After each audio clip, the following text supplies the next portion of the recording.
Hi guys, this is a demo of ChaperoneTweak, a program I've made to alter your chaperone bounds from within VR.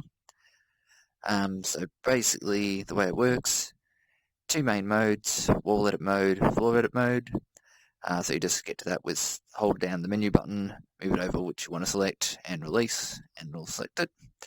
Starting off on walls, so using the grip button, if you grab in this top row, each wall is divided into 16 blocks, so grab the top row of blocks with the grip button, allows you to move the wall height up and down.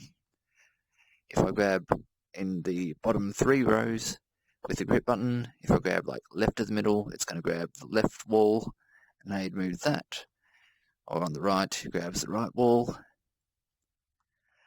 If you want to add or remove walls, then you can do that using the trigger. So if I hold the trigger in the middle section, this green part here, or even the blue works as well, it'll create a new wall section, and if I keep the trigger held down, it allows me to also move it. Otherwise you can just release and then grab it with the grip button. Does the same thing.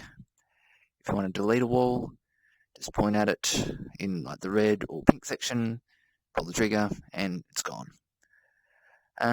So that's it for walls. Moving on to floor.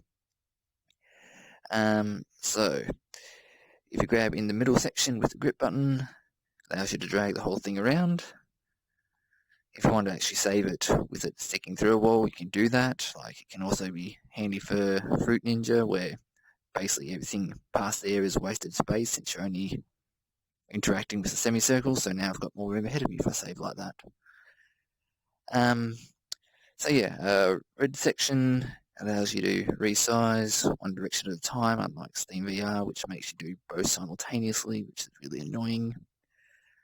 If I grab by the blue, that'll rotate the corner.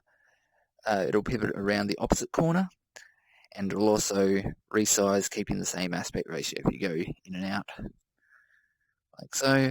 It's good for like fine-tuning bits, but if you want to turn it around like 180, it's kind of annoying. So I've actually made some better ways to do that. So if you would use the trigger on the corner, it'll then rotate around the center instead, which makes it a bit easier.